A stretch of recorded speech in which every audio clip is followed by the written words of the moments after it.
Friends, welcome to my YouTube channel be wisdom. So pedagogy और biological science के most important questions जो आपके exam के लिए बहुत ही ज़्यादा इंपॉर्टेंट हैं, उसके बारे में मैं वीडियो लेकर आई हूँ। तो चलिए हम अपना वीडियो स्टार्ट करते हैं। आज मैं आपको अनुदेशात्मक उपागम की कुछ मोस्ट इंपॉर्टेंट क्वेश्चंस बताऊँगी जो आपके एग्जाम के लिए बहुत ही ज़्यादा इंपॉर्टेंट हैं। ठीक है, तो आप इसको अच्छे से देख लीजिएगा। फर्स्ट टॉपिक हमारा है शिक्षण प्रणालियाँ, टीचिंग मेथड्स। ठीक है, तो कौन कौन सी टीचिंग मेथड होते हैं मैं आपको बता देती हूँ।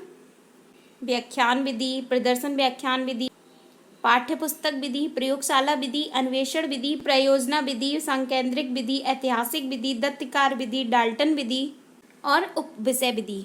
ठीक है, नोट देख लेंगे। जीव विज्ञान की शिक्षण की उपयुक्त विधियों में से प्रथम 6 विधियां विशेष उपयोगी और महत्वपूर्ण हैं। ये प्रथम 6 विधियां बहुत ही ज़्यादा इम्पॉर्टेंट हैं। ठीक है, पहली विधि है व्याख्यान विधि। व्याख्यान विधि अत्यंत प्राचीन विधि है। वर्तमान युग में व्याख्यान विधि अत्यधिक प्रचलित है। व्याख्यान विधि सरल एवं व्यापक है। व्याख्यान विधि से बहुत से बालकों को एक साथ ही विषय ज्ञान दिया जा सकता है। व्याख्यान विधि में समय और श्रम की बचत होती है। छात्रों को एक बैठक में ही तर्कसंगत एवं क्रमबद्ध रूप से यथेष्ट ज्ञान की उपलब्धि हो जाती है और अध्यापक भी थोड़े समय में बहुत कुछ पढ़ा लेता है। दूसरी विधि है प्रदर्शन विधि। प्रदर्शन विधि में अध्यापक अपने भाषण द्वारा छात्रों का ज्ञान प्रदान करता है। प्रदर्शन विधि में न्यूनतम सामान से काम चलाया जा सकता है। प्रदर्शन विधि में व्याख्यान की अपेक्षा अधिक समय लगता है, किंतु प्रयोगशाला विधि और प्रयोजना विधि की तुलना में बहुत कम समय लगता है। प्रदर्शन भी सामान्य एवं निम्न स्तर के छात्रों के लिए हितकर है। अध्यापक द्वारा किए गए प्रयोग को देख लेने और समझ लेने के पश्चात भी प्रयोगशाला में उसी प्रयोग को आत्मविश्वास के साथ स्वतंत्र रूप से कर सकते हैं। प्रदर्शित किए जाने वाले प्रयोग में रुचि लेने एवं सक्रिय सहयोग देते रहने से कक्षा में नीरसता का वातावरण नहीं रहता। प्रदर्शन विधि वैज्ञानिक विधि है। पाठ्य पुस्तक विधि। इस विधि में विद्यार्थी निर्दिष्ट पुस्तक से अपने आप पढ़कर ज्ञान प्राप्त करता है। उच्च कक्षाओं में यह विधि काम चलाऊ रूप में स्वीकार की जाती है और जूनियर कक्षाओं में विषयगत प्रयोगों, अभ्यासों, मूल्यांकन प्रक्रियाओं से युक्त पाठ्य पुस्तकें ज्ञान एवं रुचि में संवर्धन करती हैं। प्रयोगशाला विधि। प्रयोगशाला विधि में खोज के सिद्धांत का उपयोग किया जाता है। इस विधि में विद्यार्थी करके सीखता है। प्रयोगशाला विधि में बालक को प्रमुखता दी जाती है।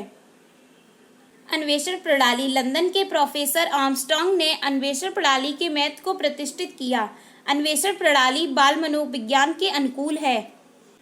अन्वेषण प्रणाली से छात्रों में वैज्ञानिक एवं विवेचनात्मक प्रवृत्ति का विकास होता है, जिससे वे सत्य की खोज करने और भूल सुधार विधि से उचित निर्णय लेते हैं। योजना विधि। योजना विधि के समर्थक किलपैट्रिक हैं। किलपैट्रिक के अनुसार परिभाषा, प्रयोजना वह उद्देश्यपूर्ण क्रिया है जिसे पूर्ण मनोयोग से सामाजिक पर्यावरण में कार्यान्वित किया जाता है। और स्टीवेंस ने क्या कहा है, प्रोजेक्ट वह समस्या मूल कार्य है जो स्वाभाविक कार्य वातावरण में पूर्ण किया जाता है। योजना विधि शिक्षा की एक प्रमुख विचारधारा प्रयोजनवाद पर आधारित है। विद्यालयों में विभिन्न प्रकार की परियोजना पर कार्य किया जाता है, जिनमें से कुछ उल्लेखनीय हैं। स्कूलों को सुंदर बनाना, संग्रहालय का निर्माण करना, पशु पक्षियों एवं पौधों का संग्रह करना, विद्यालय में उद्यान की व्यवस्था करना, विज्ञान के प्रयोग हेतु उपकरणों की निजी व्यवस्था करना, विज्ञान प्रदर्शनी का आयोजन करना। ठीक, योजना विधि अधिगम के निम्न सिद्धांतों पर आधारित है: तत्परता का नियम, अभ्यास का नियम और प्रभाव का नियम। योजना विधि के आधारभूत सिद्धांत: वास्तविकता सिद्धांत, अनुभव का सिद्धांत, स्वतंत्रता का सिद्धांत, सानुबंधता का सिद्धांत, क्रियाशीलता का सिद्धांत, सौदेश का सिद्धांत, उपयोगिता का सिद्धांत। प्रत्येक परियोजना 4 भागों में विभाजित की जाती है: चयन, तैयारी, क्रियान्वयन और मूल्यांकन। संकेंद्रित या संकेंद्री विधि। एक ही केंद्र के चारों ओर बने हुए विभिन्न मापों की त्रिज्याओं के वृत्त संकेंद्रीय या एक ही केंद्र वाले कहे जाते हैं। ऐतिहासिक विधि। इतिहास की बातें आदि काल से अब तक की बातों की जानकारी प्राप्त करना ऐतिहासिक विधि है। इस विधि में प्रगति धीमी होती है, समय और शक्ति का अधिक व्यय होता है। जीव विज्ञान के ज्ञानात्मक प्रत्यय सिद्धांत तथा जीव विज्ञान के विज्ञान विकास की प्रक्रिया अत्यधिक महत्वपूर्ण है। ब्रूनर के अधिगम सिद्धांतों के आधार पर अधिगम निम्न प्रकार का होता है: इनेक्टिव, आइकॉनिक और सिंबॉलिक। अब हम कुछ इम्पॉर्टेंट टर्म्स देख लेते हैं।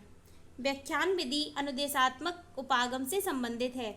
अन्वेषण विधि के प्रयोगकर्ता अरस्तु और रॉबर्ट मिलर हैं। आधुनिक मनोविज्ञान के जनक विलियम जेम्स हैं। शिक्षण विधियों तथा शिक्षण नीतियों में अंतर उद्देश्यों का होता है। फ्राइड के अनुसार असामान्य व्यवहार या मौलिक कारण आंशिक दमन है। अन्वेषण विधि के द्वारा केवल वस्तुओं के विषय में कहे जाने के बजाय उसकी खोज को अधिक आवश्यक माना जाता है। अन्वेषण विधि निर्णयात्मक होती है। बालक अपनी माँ को 3 महीने में पहचानना प्रारंभ कर देता है। बालक के जन्म के समय शिशु के मस्तिष्क का भार 350 ग्राम होता है। योजना विधि किलपैट्रिक ने प्रस्तुत की थी। काम की प्रवृत्ति पर सबसे अधिक बल सिगमंड फ्राइड ने दिया। शिक्षण प्रक्रिया में रुचिकर बनाने में वैविध्यपूर्ण शिक्षण सामग्री सहायक होती है।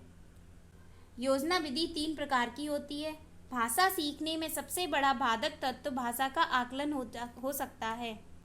वंशानुक्रम से संबंधित प्रयोग चूहे पर मेंडल ने किया था। विज्ञान क्लब को टर्वर और कॉलेट ने प्रस्तुत किया।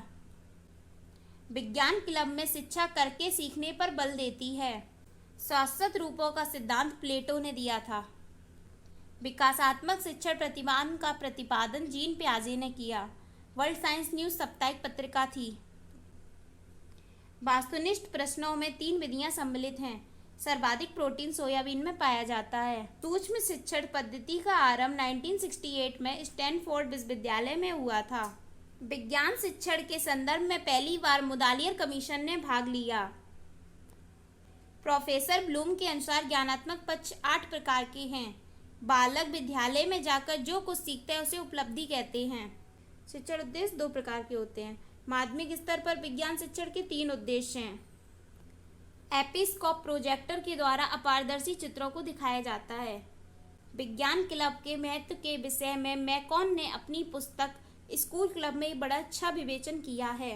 विज्ञान क्लब के महत्व को दृष्टिगत करते हुए भारत में एनसीईआरटी नए विज्ञान क्लबों को प्रोत्साहन देने के लिए आर्थिक सहायता का कार्यक्रम कर लगभग 1250 रुपये इसके लिए दिए जाते हैं। एनसीईआरटी समय समय पर इसकी क्रियाओं को संबंधित वर्कशॉप का भी आयोजन करती है।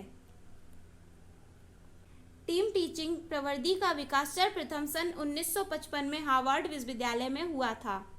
डेविड बॉर्विक के अनुसार टोली शिक्षण एक प्रकार की व्यवस्था है जिसमें कई अध्यापक अपने शिक्षार्थियों की आवश्यकताओं तथा विद्यालय में उपलब्ध सुविधाओं के अनुरूप एक उचित कार्य योजना बनाने तथा उसे क्रियान्वित करने के लिए संसाधनों, रुचियों तथा दक्षताओं को इकट्ठा करने का निर्णय लेते हैं।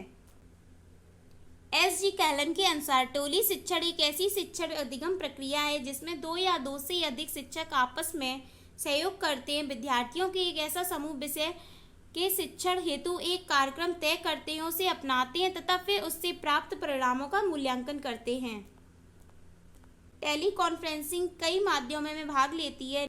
इसमें तो द्विमार्गीय प्रसारण द्वारा अंतःक्रिया सामूहिक संचार की व्यवस्था होती है। टेलीकॉन्फ्रेंसिंग 3 प्रकार की होती है: ऑडियो, वीडियो एंड कंप्यूटर। क्रियात्मक अनुसंधान शब्द का प्रयोग सर्वप्रथम अमेरिका के कोलियर ने किया था। स्टीफन एम कोरे ने क्रियात्मक अनुसंधान को शिक्षा के क्षेत्र में पर्याप्त प्रोत्साहन दिया। वायु में रहने वाले जीव जंतुओं, कीट पतंगों आदि का अध्ययन करने के लिए इन्हें बाइवेरियम का प्रयोग करके सुरक्षित रखा जाता है। बहु इंद्रिय अनुदेशन के लिए एडलर डेल ने दृश्य श्रव्य साधनों की सहायता से अनुभवों के आधार पर एक विशेष प्रकार का वर्गीकरण प्रस्तुत किया, जिसे उसने अनुभवों का त्रिकोण नाम दिया। इस कोण में सबसे नीचे प्रत्यक्ष तथा सार्थक अनुभवों को लिया गया है। ये अनुभव सबसे प्रबल माने गए हैं। सो ये हमारी सेकेंड यूनिट थी, जिसमें यूनिट सेकेंड मैंने आपको कंप्लीट करवा दिया है। अगर आपको और भी वीडियोस चाहिए तो प्लीज़ हमारे चैनल को सपोर्ट कीजिएगा। Thank you.